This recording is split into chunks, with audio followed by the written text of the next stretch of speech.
राम राम शेतकरी मित्रांनो.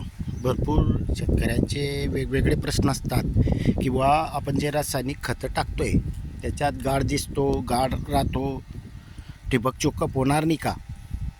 तर शेतकरी मित्रांनो, आपण जे काही बनवतोय करतोय, गाळ म्हणा काही म्हणा, जोपर्यंत प्रक्रिया चालते यात तोपर्यंत तयार झालेलं नसतं, तोपर्यंत ते वरती असतं. एकदा की ते तयार झालं की खाली बसून जातं. आता थोडं थंडी जास्त असल्यामुळे हे जो वरती आपण पाहतोय हे खालतून जे येणारे बुडबुडे आहेत हे नॉर्मल असतं, याला काही एक अडचण येत नाही. आणि विशेष म्हणजे हे चिकट आणि जे जीवाणूंमार्फत असलेलं असतं ते असतं. आणि मध्यंतरी जो भाग आहे तो पूर्ण क्लिअर असतो, याच्यामध्ये काही एक घाण अटकत नाही.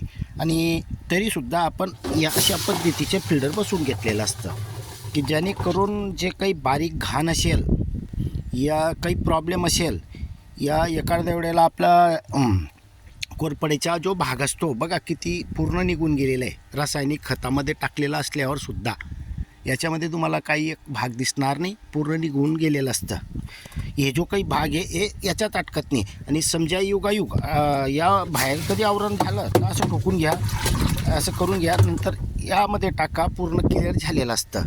तर शेतकरी मित्रांनो, गाडसाठी घाबरू नका, फिल्टर बनवा.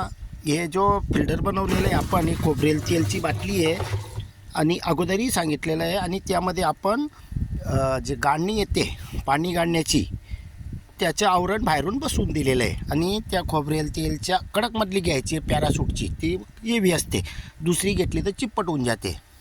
या तुमच्याकडे दुसरं काही उपलब्ध असेल तर ते घेऊ शकतायत. आणि चिप्पट व्हायला नको पाहिजे, चिप्पट झाली तर ते आपला प्रेशर जास्त असतो, त्याच्यामुळे हे घाण अटकल्यावर ते दाबलं जातं. आणि कडक असेल तर ते यातला जो अर्क आहे तो अर्क आतमध्ये जाऊन ठिबकमध्ये जातो, नळी चोकअप होण्याचा संबंध येत नाही. जे आपण शनिवारी टाकलेलं होतं ते आज गुरुवार आहे, गुरुवारपर्यंत पूर्ण क्लिअर झालेलं होतं.